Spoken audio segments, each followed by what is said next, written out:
네, 시청자 여러분 안녕하십니까? 이번 시간에는 고구려 동명성황이 정벌한 옥저가 현 신장 위구르 자치구 아커수라는 지대를 말하는 것이다 라는 주제로 여러분께 방송해드리고자 합니다. 삼국사기 고구려 본기의 시조 동명성황 10년을 보면 왕이 부위엄에게 명하여 부곡저를 정벌하여 멸망시키고 그 땅을 성읍으로 삼았다라는 기록이 있습니다. 여기서 부곡저의 위치를 알기 위해서는 먼저 음루의 위치를 알아야 합니다. 후한서 동의열전 편을 보면 음루를 먼저 서술하고 그 다음 옥저를 서술하고 있기 때문인데, 음루는 옛 쑥시내 지역에 있는 나라이다.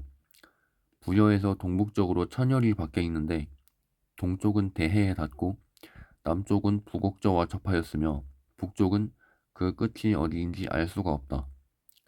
그 지역은 산이 많고 험준하다. 사람들의 생김새는 부여 사람들과 흡사하지만 언어는 서로 다르다. 오곡과 배가 있으며 저곡과 좋은 담비가 산출된다 라고 기록했습니다. 네, 여기서 음루가 부여의 동북쪽 천리 바깥에 있다는 기록은 제가 지난 시간에 부여가 있던 위치가 바로 카자흐스탄의 현 잠빌주, 이 지역이 바로 잠빌주인데 이 지역이 바로 부여가 있던 곳이다 라는 말씀을 드린 바가 있습니다.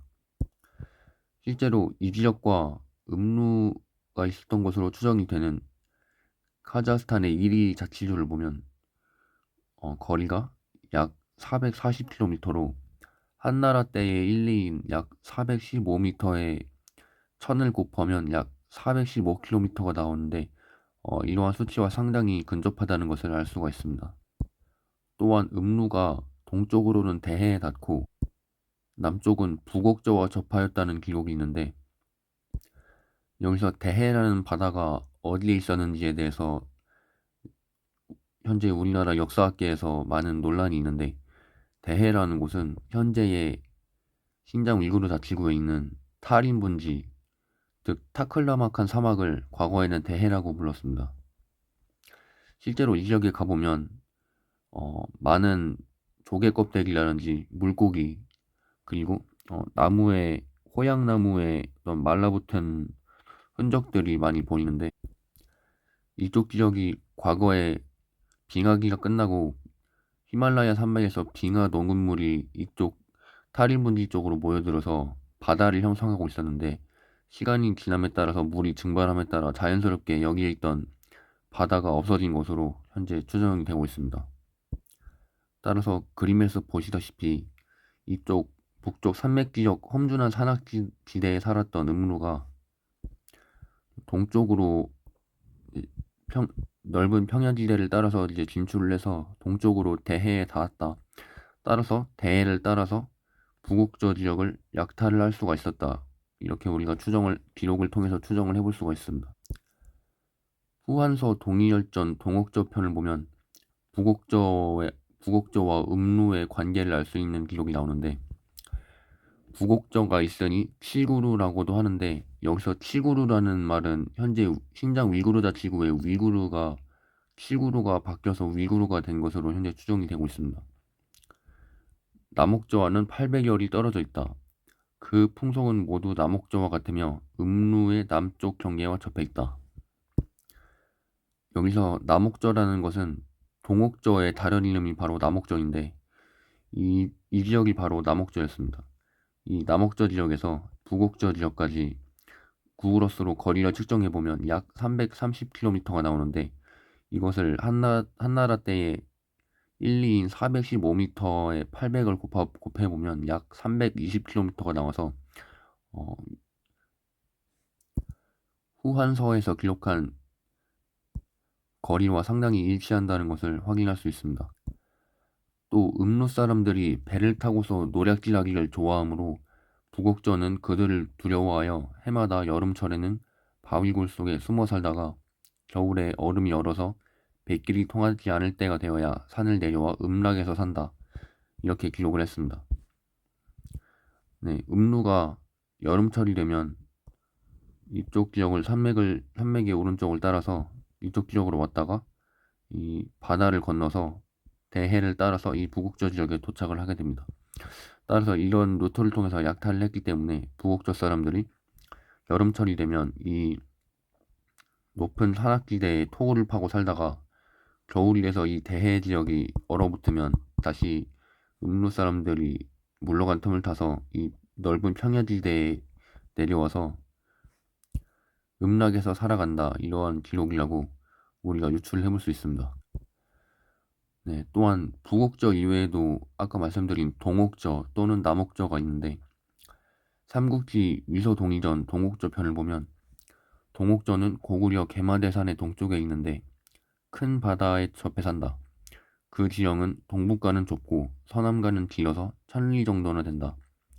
북쪽은 음루와 부여, 남쪽은 예맥과 접하여 있다. 동옥저의 토지는 비옥하며 산을 등지고 바다를 향해 있어 오곡이 잘 자라며 농사짓기에 적합하다. 동옥저가 고구려 개마대산의 동쪽에 있다고 했는데 여기가 바로 개마대산입니다.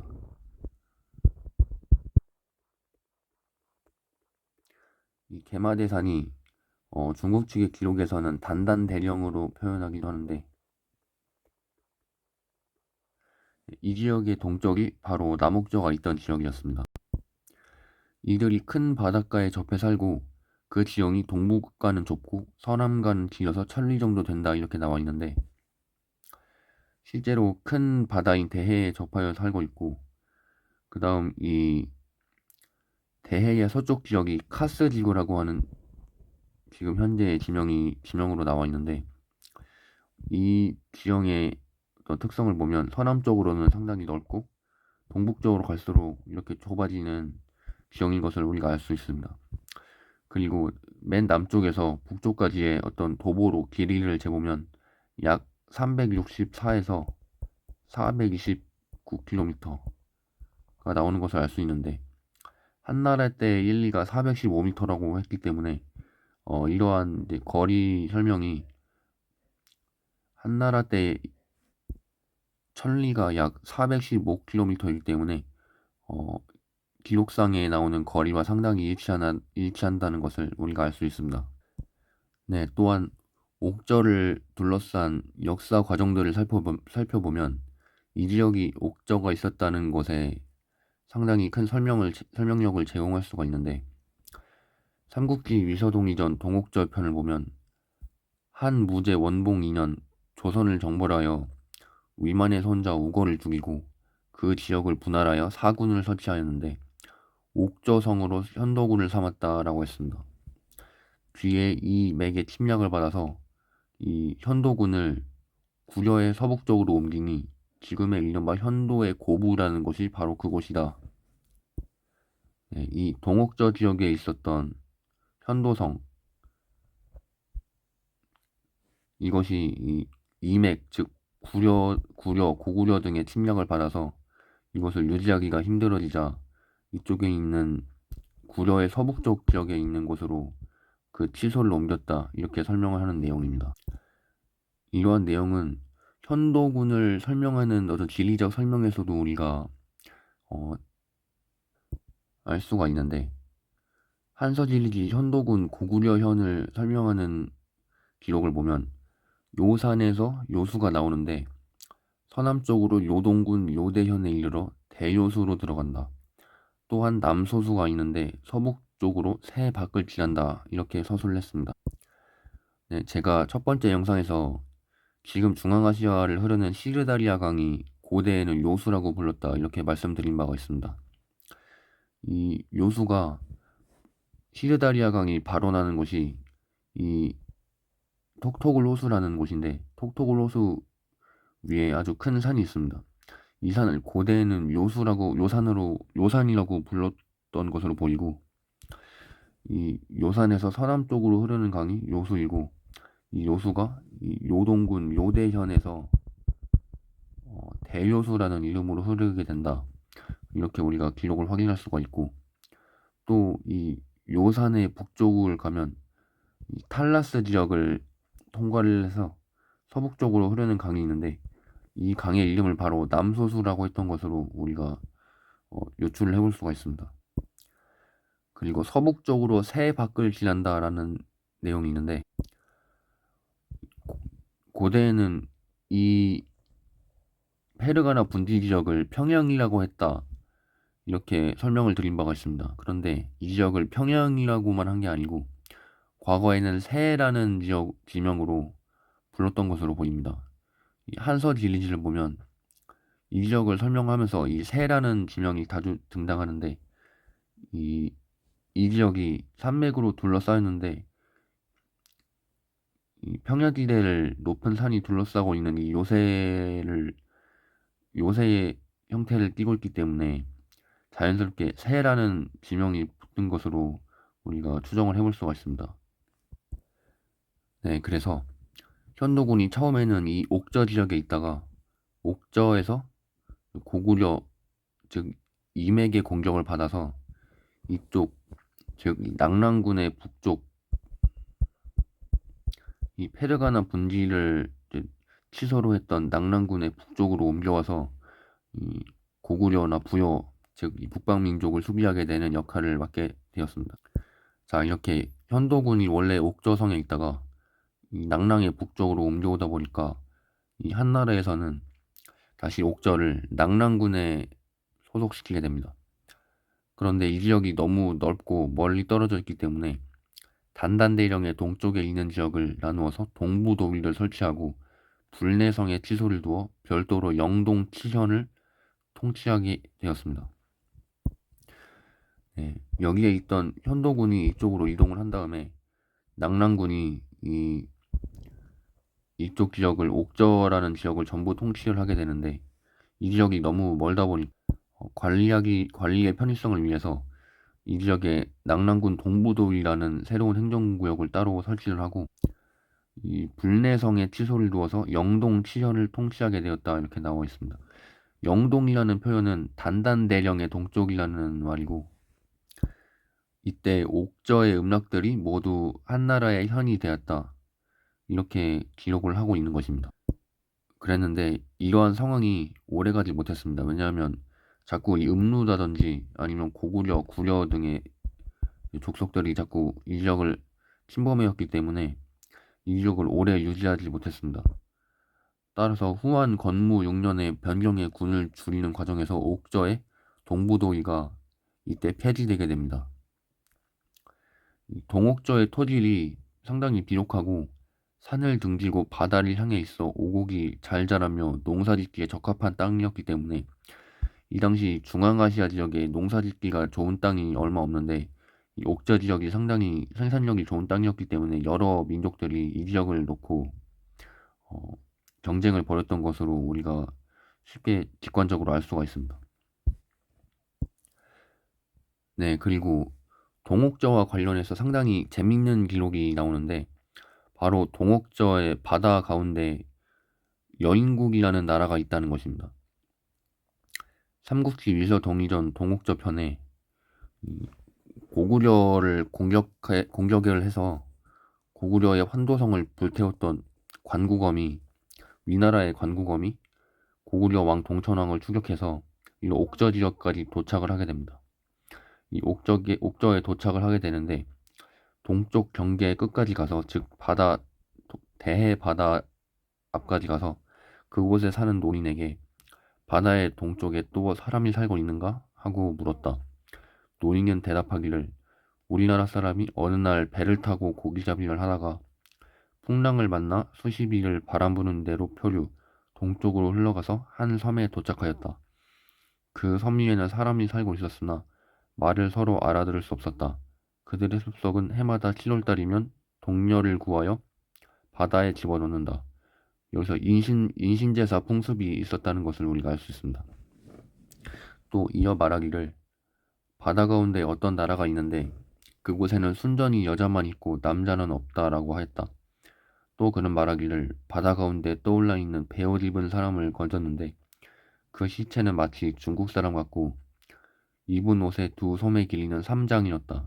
또 난파되어 해안에 밀려온 배 한 척을 잡았는데 그 배에 있는 사람의 목 부분에 또 얼굴이 있었다.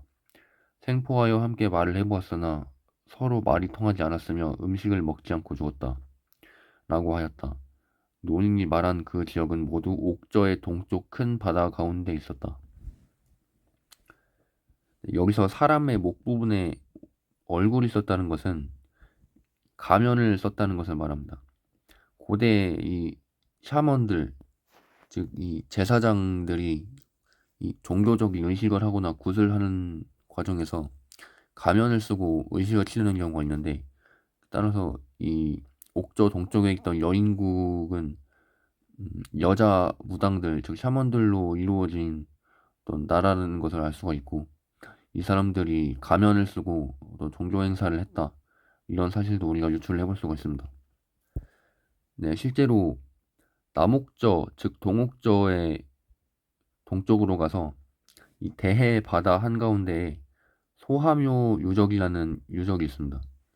이 지역이 기록상에 나왔던 여인국 유적일 것으로 생각이 되는데, 이 유적이 이 KBS, NHK, CCTV에서 2005년에 공동 제작한 실크로드라는 다큐멘터리에 소개된 적이 있습니다. 이 다큐멘터리를 보면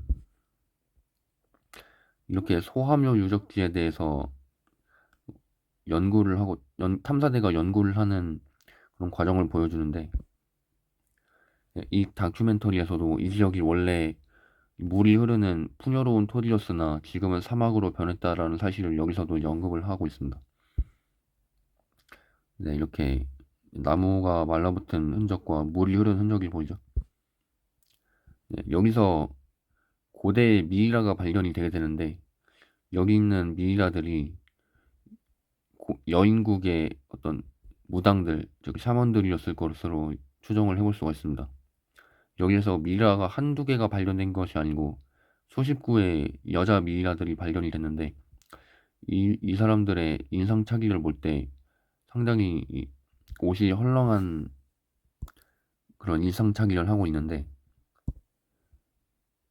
이러한 인상착의가 입은 옷의 두 솜의 길이는 3장이었다, 이러한 내용과 통하는 부분이 있습니다. 네, 이렇게 다양한 연령대의 어떤 여성 미이라들이 발굴이 됐고요. 네, 여기서 가면 유적도 출토가 됐는데, 여기에 살았던 여자 무당들이 이 가면을 쓰고 주술 행위를 했던 것으로 우리가 파악을 해볼 수가 있습니다. 이러한 가면을 쓰고 주술 행위를 하는 것은 우리나라의 현재 무당들의 어떤 굿 문화에서도 우리가 확인을 해볼 수가 있습니다. 네, 오늘 방송은 여기까지고요.